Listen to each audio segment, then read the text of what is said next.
ഇതൊരു മഹത്തായ രാജ്യത്തിൻ്റെ പോരാട്ടത്തിൻ്റെ കഥയാണ്.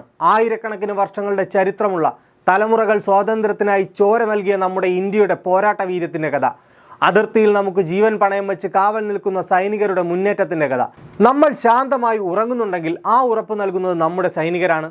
അതിർത്തിയിൽ നിന്നും ഒരു വെല്ലുവിളി ഉയർന്നാൽ ഭയമില്ല എന്ന് ഉറക്കെ പ്രഖ്യാപിച്ചുകൊണ്ട് പടച്ചട്ടയണിഞ്ഞു നിൽക്കുന്ന ഇന്ത്യൻ സേനയുടെ ശക്തി പ്രകടനമായ തൃശൂൽ എന്ന സൈനിക അഭ്യാസത്തിൻ്റെ വിളംബരം കേട്ട് ഭയന്നിരിക്കുകയാണ് പാകിസ്ഥാൻ.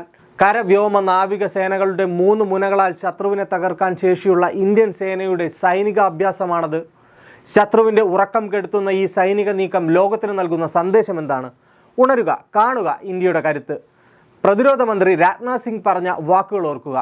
സർ ക്രീക്കിൽ പാകിസ്ഥാൻ എന്തെങ്കിലും സൈനിക നീക്കം നടത്തിയാൽ അതിന് ശക്തമായ മറുപടി നൽകാൻ ഇന്ത്യ സജ്ജമാണ്. ഈ വാക്കുകളുടെ പ്രതിഫലനമാണ് തൃശൂൽ. പ്രതിരോധ മേഖലയിലെ ഇന്ത്യയുടെ മുന്നേറ്റം ആഗോളതലത്തിൽ ശ്രദ്ധേയമാവുകയാണ്. ഒക്ടോബർ 30 മുതൽ നവംബർ 10 വരെ സർ ക്രീക്കിനടുത്ത് സംയുക്ത സൈനികാഭ്യാസം ഇന്ത്യ പ്രഖ്യാപിച്ചിരിക്കുന്നു. അതിർത്തിയിൽ ഇന്ത്യ നടത്തുന്ന സൈനിക പ്രകടനത്തിൻ്റെ ആഹ്വാനം കേട്ട് ഭയന്നിരിക്കുകയാണ് പാകിസ്ഥാൻ.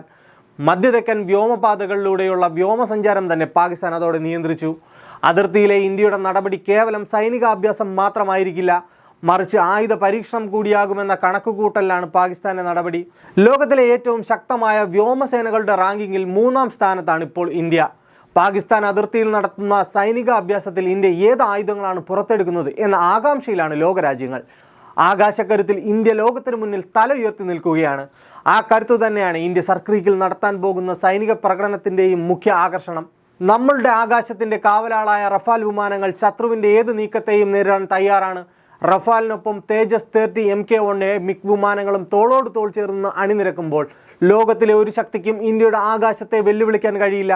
ഇതാണ് ആധുനിക ഇന്ത്യയുടെ വ്യോമശക്തി. ഈ ശക്തികളെല്ലാം ഒരേ സമയം ഏകോപിച്ചുള്ള യുദ്ധസന്നദ്ധതയാണ് തൃശൂൽ പരിശീലനം ലക്ഷ്യമിടുന്നത്. ഇന്ത്യൻ പ്രതിരോധത്തിൻ്റെ 3 കൈകൾ, ആർമി, നേവി, എയർഫോഴ്സ്, ഒരേ ലക്ഷ്യത്തോടെ മുന്നോട്ട്. ഒരു വശത്ത് പാകിസ്ഥാൻ, മറുവശത്ത് ലോകശക്തിയായ ചൈന. നമ്മുടെ അതിർത്തിയിൽ പാങ്കോങ് തടാകത്തിൻ്റെ കിഴക്കൻ തീരത്ത് ചൈന പുതിയ വ്യോമ പ്രതിരോധ കേന്ദ്രങ്ങൾ സ്ഥാപിക്കുന്നു. HQ-9 മിസൈൽ സംവിധാനങ്ങൾ വരെ അവിടെ സജ്ജീകരിക്കപ്പെട്ടിരിക്കുന്നു. എങ്കിലും ലോകം അറിയണം, ഭാരതം ഒരിക്കലും ഭയന്നിട്ടില്ല. ചൈനയുടെ നീക്കത്തിന് നേരെ എതിർവശത്തായി ഇന്ത്യയുടെ തന്ത്രപ്രധാനമായ നിയോമ എയർഫീൽഡ് ആധുനികവൽക്കരിച്ചു കഴിഞ്ഞു. ഓരോ സൈനികാഭ്യാസവും ഈ മറുപടി ഉറപ്പിക്കുന്നു. തൃശൂൽ വെറുമൊരു അഭ്യാസമല്ല, അത് ഈ വെല്ലുവിളികൾക്കുള്ള തയ്യാറെടുപ്പാണ്. ശത്രുവിൻ്റെ ഓരോ നീക്കവും നിരീക്ഷിച്ചുകൊണ്ട് ഏത് ആക്രമണത്തെയും പ്രതിരോധിക്കാനുള്ള ആസൂത്രമാണ് ഈ സംയുക്ത പരിശീലനം. ആത്മനിർഭർ ഭാരതത്തിൻ്റെ ശക്തി വിളിച്ചോതുന്ന ആയുധങ്ങളാണ് തൃശൂലിൻ്റെ നട്ടെല്ല്.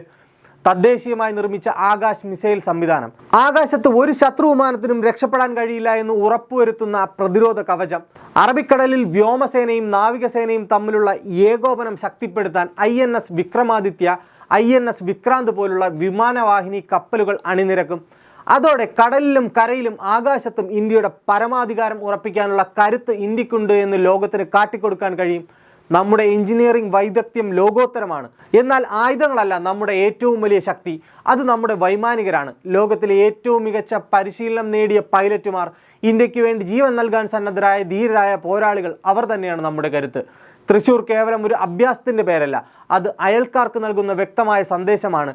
ഇന്ത്യയുടെ മണ്ണിലേക്ക് ഒരടി വയ്ക്കാൻ ആരെങ്കിലും ശ്രമിച്ചാൽ ആ തൃശൂലിൻ്റെ മൂർച്ച അവർ അറിയുമെന്ന സന്ദേശം.